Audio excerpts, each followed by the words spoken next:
مصلحة يعني. عرفت؟ ايه، وانا بشوف انه الشاب اللي برا يفضل انه بياخذ من برا احسن له، احسن ما ينضحك عليه انه هي.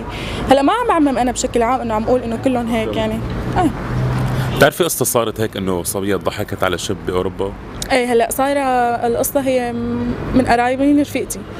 ايه مرة انه هي حبت واحد وكذا على طريق النت وهو عايش برا، ف عملوا خطبة وكذا وكل شيء. فجأة انه بعت لها لمشمل مشان تطلع. فهي لما طلعت انه ما وصلت بس خلص ما عاد ردت عليه، مثل ما قلت لك انه يعني خلص حظرتها وكذا.